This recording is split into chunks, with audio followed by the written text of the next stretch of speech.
Bonjour, bonjour très cher ami, bonjour tout le monde, j'espère que vous allez bien, j'espère que vous vous portez bien et que vous allez bien, voilà. Si je suis venu me connecter ici aujourd'hui, c'est parce qu'il y a tellement de choses qui se sont passées auxquelles vous ne connaissez pas et auxquelles vous ignorez beaucoup. Euh, je voudrais vous faire savoir quelque chose, vous dire quelque chose. Vous me suivez depuis très longtemps, n'est-ce pas? Vous me suivez depuis très longtemps ici, sur les réseaux sociaux. Et vous connaissez à peu près quel genre de personne que je suis. Je sors du Maroc. Ouais, je sors du Maroc. Le Maroc a été un carrefour pour nous tous, voilà. Et on a fait des rencontres, même des gens qu'on connaissait, en fait, qu'on voyait au pays, qu'on n'osait même pas adresser la parole. Mais l'aventure nous a permis de pouvoir nous rassembler et de pouvoir former une famille. Mais derrière ça, il y a beaucoup de choses qui s'en cachent autant pour moi, auquel je vais vous avouer aujourd'hui parce que vous ne le savez pas. Peut-être d'autres me prendront peut-être pour une ingrate, peut-être pour une mauvaise ou bien pour une non reconnaissante.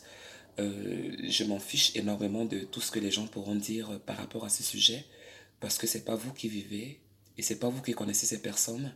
Moi, je connais ces personnes parce que j'ai vécu avec ces personnes et je sais ce qu'ils sont, tout comme vous. Vous ne pouvez pas vous borner seulement à pointer du doigt à quelqu'un alors que vous n'avez jamais vécu avec cette personne ou bien que vous le voyez sur des vidéos et après vous allez vous dire que vous connaissez tellement la vie de cette personne. Non. Il y a des gens vraiment qui le connaissent vraiment en profondeur. Et ça, croyez-moi. J'ai eu quelques problèmes, j'ai perdu mon boulot ici. Voilà, j'ai perdu mon boulot ici dans l'état de l'Arizona. Et voilà que je contacte Emmanuel. Qui est à Las Vegas, que vous connaissez très bien, avec qui j'ai vécu, avec qui j'ai... voilà. C'est moi qui contacte Emmanuel. Il faut que vous compreniez bien et très bien, voilà. C'est moi qui ai contacté Emmanuel. Emmanuel, dans ma détresse, dans mes problèmes, ne m'avait jamais appelé un jour. Je vous dis que non, elle m'a jamais appelé un jour. C'est pas la première fois aussi que, non, que je pars à Las Vegas. Ça va être peut-être la sixième fois que je pars à Las Vegas et les transports étaient à mes frais. J'annonce à Emmanuel, je dis à Emmanuel, Emma, je suis en train de venir à Las Vegas, je vais habiter chez toi en attendant que, non, que je trouve un boulot, que je trouve un travail. La voix était un peu froide, voilà, mais après, ça a finalement accepté, ok, il n'y a pas de souci. Quelques jours avant, elle m'appelle encore, ou après, ou c'est après ou c'est avant, voilà, je vais me tromper sur certains mots, voilà. Elle m'appelle, elle me dit, oui, je vis avec un colocataire ici à la maison et tout, voilà. Je vis avec un colocataire, j'ai parlé au colocataire et tout, voilà, que j'ai mon frère qui arrive et tout, tata, tata, il va souvent venir, il va souvent participer et tout, tata, tata. Je savais déjà où Emmanuel voulait en venir. Bref, les jours passent, comme les jours passent, j'ai mon ordinateur aux États-Unis, comme partout, voilà. Moi, je suis homosexuel, je suis pédé. Je ne suis pas un homme que je vais aller chercher des boulots frauduleux. Je veux des boulots légaux parce que je suis nouvellement ici aux États-Unis. Je ne peux pas me mettre à faire des boulots frauduleux ou bien des boulots à main comme ça que non, tu vas gagner et après demain, tu peux le perdre.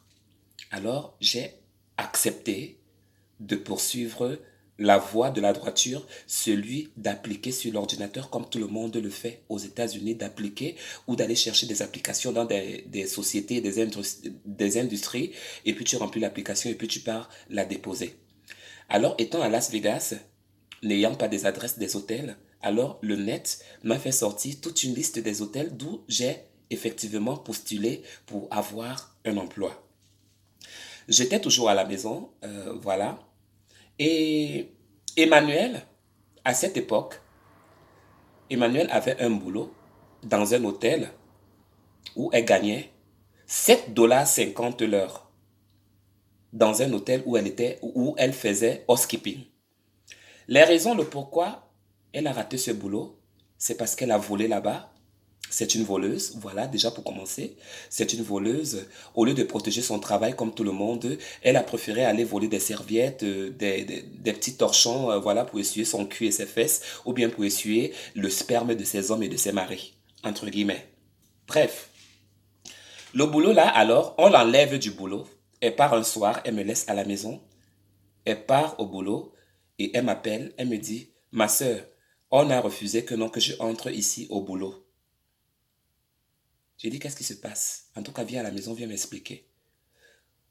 Comme tout être humain, vous aurez un peu de compassion et tout et tout. J'ai dit, non, assieds-toi d'abord, tu sais, comme ça, comme ça. J'ai essayé parce qu'elle était vraiment à bout. Voilà, je me suis mise à sa place et j'ai essayé de la remonter. Le moral, si elle est reconnaissante, elle reconnaîtra ça.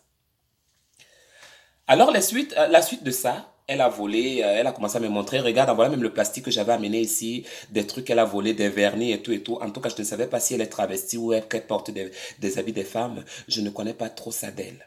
Anyway, elle perd son travail. Moi aussi, je viens d'arriver. On est à la maison à deux. Parfois, on ne prépare pas.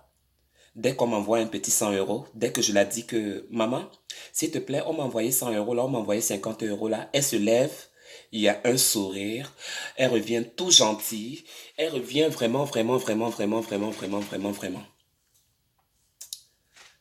On partait manger dans les restaurants, tout cet argent-là, toutes les dépenses que j'ai fait dans la maison de cette fille-là, c'était à sa présence. Parce que je partais nulle part, puisque je ne connaissais personne dans Las Vegas et que je vivais avec elle.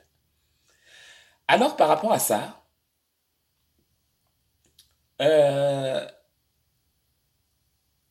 Emmanuel, je l'appelle, comme je vous avais dit, pour le travail, que je l'ai dit que non, je viens pour le travail, ceci, cela. Entre-temps, je reçois des interviews et tout, d'autres interviews qui rataient, d'autres interviews que non, que je partais. Elle m'avait accompagné une fois, parce qu'il faut toujours aussi reconnaître le bien que quelqu'un t'a fait. Elle m'avait aidé une fois avec sa voiture, elle m'a transporté dans une place qui était seulement peut-être à 5 minutes, que même si c'est moi qui marchais à pied, je devais arriver. Ne connaissant pas l'adresse et elle ayant la voiture avec du GPS, ça nous mènerait directement à l'adresse, mais ce n'était pas loin. Parce qu'au retour, j'étais rentré seul et à pied, puisque j'avais mémorisé la route. Ok, au deuxième tour, j'ai l'interview. Je pars seul. Là, c'est pas elle qui m'avait accompagné. La troisième fois aussi que j'avais eu l'interview ce matin-là, je l'avais demandé, je n'avais rien sur ma carte bancaire. Rien du tout, même pas un dollar. Je la demande que s'il te plaît, mamie. À la veille d'abord, je l'avais dit que non, mamie, César Hôtel m'a accepté pour venir travailler là-bas, mais il faut que j'aille déposer un autre papier là-bas et puis le ramener encore à l'hôtel et tout selon leur procédure. Oh non, prends le bus. Prends le bus, je suis fatigué, je dors. Et pourtant, je l'avais bien dit ça la veille. C'est lorsque nos problèmes ont commencé.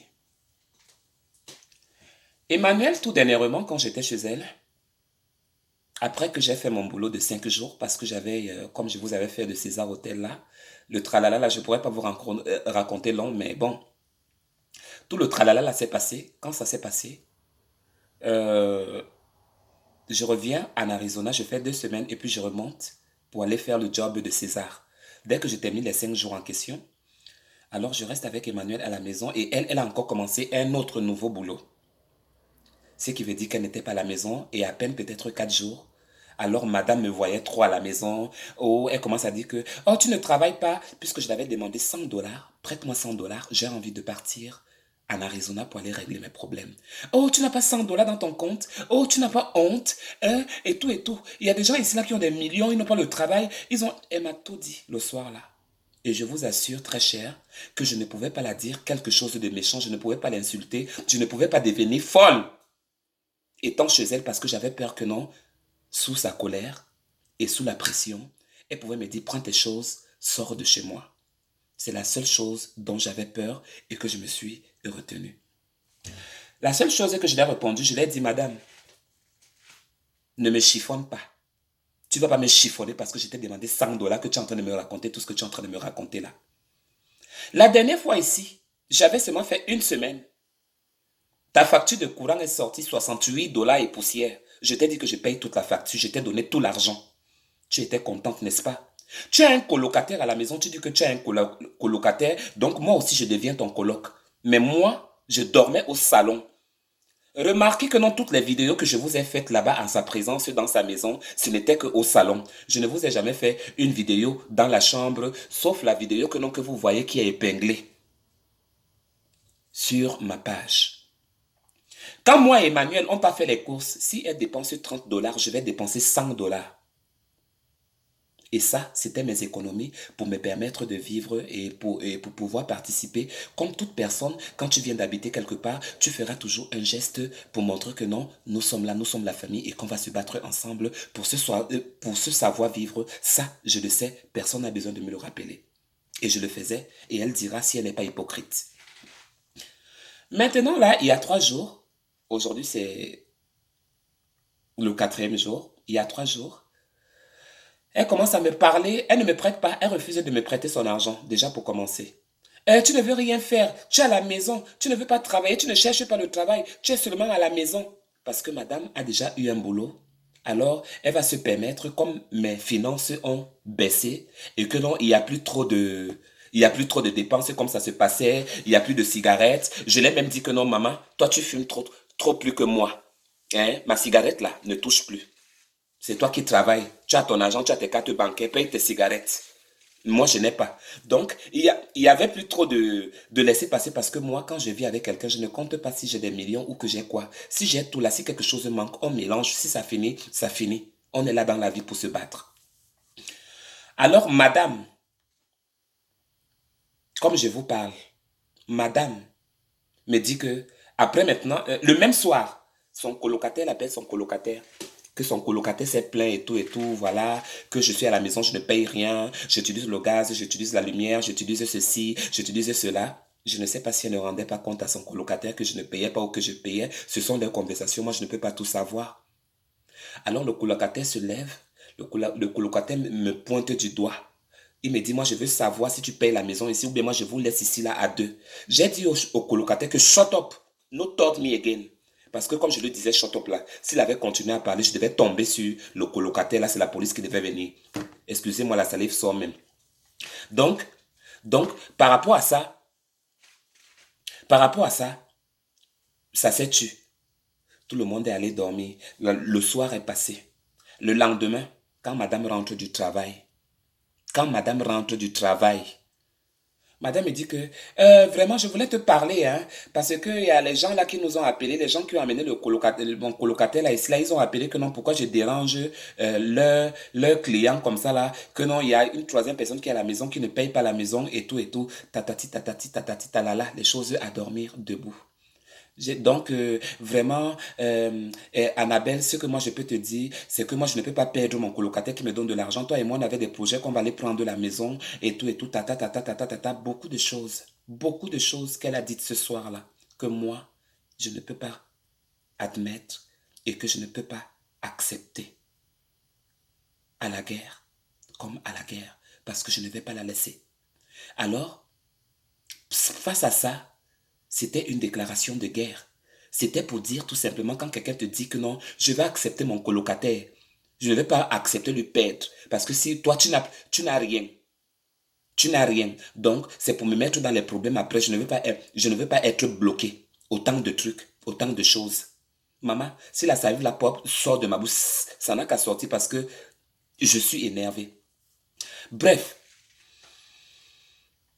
j'ai dit, bon, tu refuses de me prêter 100 dollars. Elle a refusé. Je commence alors à contacter. C'est un ami qui est en France, qu'on appelle Joseph Lamure. Vous connaissez le Joseph en question. C'est Joseph Lamure. Je ne sais pas combien je pourrais lui remercier. C'est lui que j'appelle. Je dis, bébé, je suis dans des problèmes. Avec Emmanuel, ça ne va pas. Il faut que je rentre vite. Il faut que je rentre en Arizona. Parce que c'est qu'elle m'a dit ce soir. Je t'assure que non.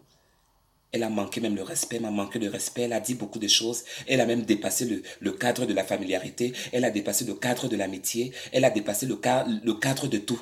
Et là, moi, je ne peux pas admettre ça. Alors, c'est pour dire que fou le camp. Alors, madame ne savait pas, j'ai contacté une autre sœur à moi qui est là, dans Las Vegas. Je l'ai fait part de ça. Et c'est comme ça qu'on a essayé de faire comme on a fait. Et je suis rentré en Arizona, saine et sauve. Alors, ce n'est que le début. de ce que je suis en train de vous annoncer maintenant. Parce que là, il fait nuit. Il y a beaucoup de choses que je n'ai pas dites. Il y a beaucoup de choses que je ne vous ai pas encore mises au courant. Mais demain, je parle même de demain, vous êtes déjà à demain aujourd'hui. Je suis en train de vous publier cette vidéo maintenant. Il est 1 h du matin exactement aux États-Unis. Lundi. Et vous êtes déjà à lundi, peut-être 10 h ou quelle heure, ou midi, je ne sais pas. Donc, tout à l'heure là, d'ailleurs, j'ai déjà commencé à faire des publications que vous pourriez découvrir dans Facebook. Allez vite découvrir parce qu'il y a une publication que j'ai faite à son nom, qui est publiée là-bas. Vous allez voir des choses.